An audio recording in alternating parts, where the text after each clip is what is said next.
One secret report shattered the Soviet myth, and decades later, it opened the door for its destruction. I'm Felix, and this is After the Fall. Gorbachev was the only one in his whole village who could get into the top university in the Soviet Union. Think of it like a kid from a mountain village in Guizhou getting into Peking University. As a promising young party elite in his 20s, his thinking underwent a huge change, and that change had a massive impact on the fate of the Soviet Union. The person who sparked this huge shift in his thinking was named Khrushchev. Less than 2 years after Gorbachev was born, a terrible famine hit the Soviet Union. He was born in March 1931. Back then, the Soviet Union had only been around for 9 years and was full of energy. He was born into an ordinary peasant family in the village of Privolnoy, in the Stavropol Krai region of southern Russia. I know you can't pronounce that place name. Honestly, every time I read Slavic place names or people's names, I feel like punching something too. This area was in the southwestern corner of the Soviet frontier, poor, sparsely populated, full of lakes. The village was in the steppe region, usually totally deserted. You can picture Gorbachev as someone born in southwest China, like Guizhou or Yunnan. This kid wasn't born in a big city. From the start, life was tough. When Gorbachev was 2 or 3 years old, the Great Famine hit. 3 of his 4 uncles died. Half the village starved to death. Some families died out completely. This was the same famine tragedy mentioned in the story Ukraine lowers its head. At that time, Stalin was pushing agricultural collectivization, forcing peasants to join collective farms. But some peasants didn't want to. Stalin labeled them as kulaks and exiled their whole families to Siberia. The peasants who stayed either lacked farming experience or were afraid of being labeled kulaks themselves, so they refused to work. The result was a massive drop in grain production and huge numbers of people starving to death.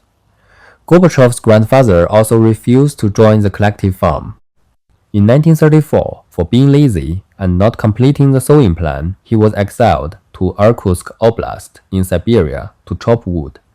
They planned to have him do that for 7 or 8 years. But because he had a good attitude, he was released early after just 2 years.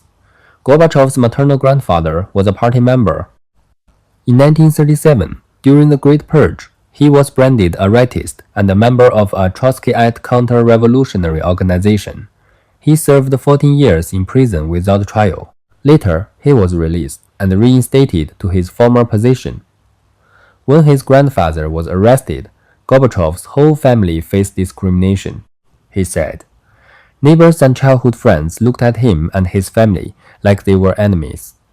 This deeply hurt Gorbachev's pride and laid the foundation for his hatred of Stalin later in life. At 15, Gorbachev started working on a farm. At 17, he could drive a combine harvester. He even earned the Order of the Red Banner. At 19, he became a candidate party member because he loved learning. In September of that year, he enrolled in the law faculty at Moscow State University. He was the only one in his whole village to get into the Soviet Union's top university. Equivalent to a kid from a mountain village in Guizhou getting into Peking University, he was truly the village's hope. If he hadn't gotten into Moscow State University, Gorbachev would have driven a combine harvester his whole life, so knowledge really can change your fate. In 1950, the country boy Gorbachev moved to the city to study in Moscow. Back then, he was dirt poor. His classmates said he only had 1 pair of torn pants with a hole to wear year-round. Of course, all the students were poor back then. The one proper meal everyone had each day was after class at the law faculty's self-service cafeteria. Occasionally, they could catch a movie or go to the theater. On Sundays, they'd wander aimlessly around the streets. When thirsty, they'd get a cup of hot water and add some sugar. Tea was definitely out of their budget. When they wanted a drink, they'd pool their money to buy a bottle of vodka and share it. Gorbachev spent 5 years at Moscow State University. During those 5 years, he studied Soviet law, Marxist-Leninist theory, and even Western political science. He actively took part in all kinds of debates. Because he had good grades and was good at making friends, he was quite popular at the university. He became the leader of the law faculty's Komsomol organization. After graduating in 1955, 24-year-old Gorbachev returned to his hometown to enter politics. He became deputy head of the propaganda department for the regional Komsomol committee. Since he graduated from a top university and had maxed out his skills in public speaking and organizing, the top local boss, Kulakov, the first secretary of the Stavropol Krai Party committee, really liked him. 3 years later, at 27, he was promoted to second secretary of the regional Komsomol committee. Beyond being good at building relationships, what mattered more was that Gorbachev was very capable at his job. He was also handsome when he was young. He rose quickly within the party organization, advancing smoothly in his career with one promotion after another. But I need to hit pause here for a moment before I continue telling you about his later career climb. Because during the time Gorbachev was serving as deputy head of the propaganda department, as a promising young party elite in his 20s, his thinking underwent a huge change. And that change had a massive impact on the fate of the Soviet Union. The person who sparked this huge shift in his thinking was named Khrushchev. In February 1956, the 20th Congress of the Communist Party of the Soviet Union was held in Moscow. Khrushchev gave a summary report on behalf of the Central Committee.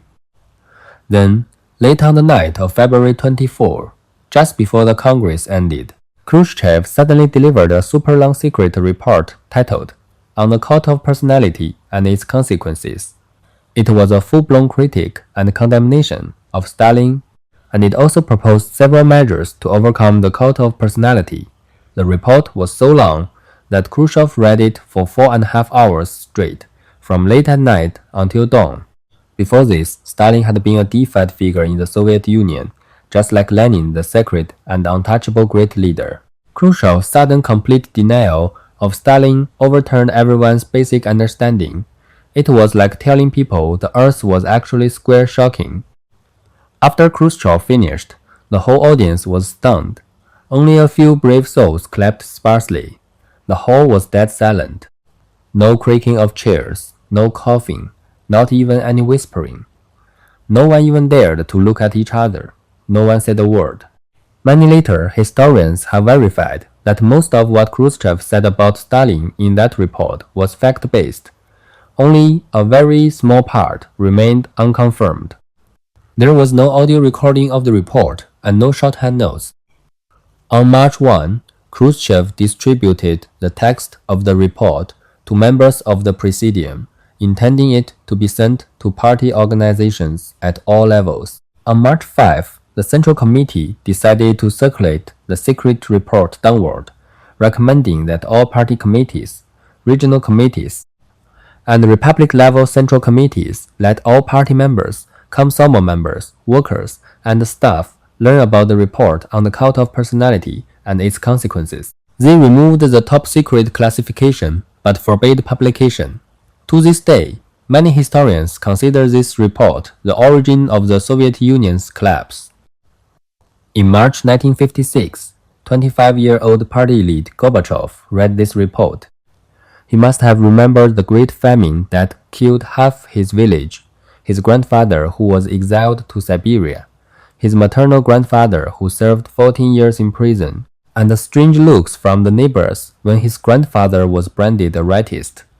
The hatred for Stalin burned inside him. He could never forgive Stalin. In 1958, with the support of his old boss, Gorbachev became second secretary of the regional Komsomol committee. Just 3 years later, in 1961, he smoothly rose to first secretary. That October, at the 22nd Congress of the Communist Party, Gorbachev voted without hesitation in favor of moving Stalin's body out of Lenin's mausoleum and reburying it under the Kremlin wall. Probably, starting from the moment he read that secret report in March 1956, Gorbachev's feelings toward the Soviet Communist Party began to change. Starting with his hatred for Stalin, he gradually began to doubt the party he belonged to and its future direction. The higher he climbed and the further he moved into history, the stronger those feelings became, and he eventually became the key figure who personally buried the Soviet Union. While Gorbachev was still struggling painfully in his own mind, let's first brew a cup of tea and have a cup of cookies. Now we need to hit the rewind button on history and go back 30 years. We need to look at something and figure it out.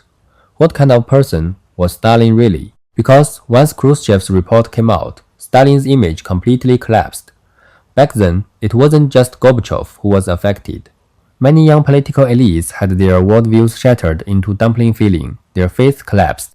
Later, when they became the top leaders of the Soviet Communist Party and witnessed the era of rampant party privileges, they felt the country was beyond saving. That's when these people decided to unite and work together to bring down the party.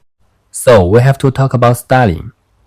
To be fair, most of what Khrushchev said about Stalin wasn't wrong.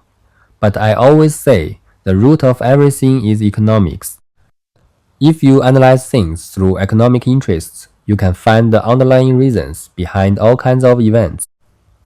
The main reason for the Great Famine in the Soviet Union from 1932 to 1933 was that they tried to use industrial methods to push agricultural modernization. At that time, the Soviet Union was, first, building its national defense industrialization. Second, it wanted agriculture to keep up with the pace of development. They tried to use an industrial model to speed up agricultural growth, but it backfired like pulling up seedlings to help them grow. It had the opposite effect. The peasants simply didn't want to hand over their tools and land to the collective farms. Before joining the collectives, they slaughtered all their pigs, sheep, cows, and even poultry. When they did work, they slacked off. Stalin's method was to crack down on anyone who slacked off.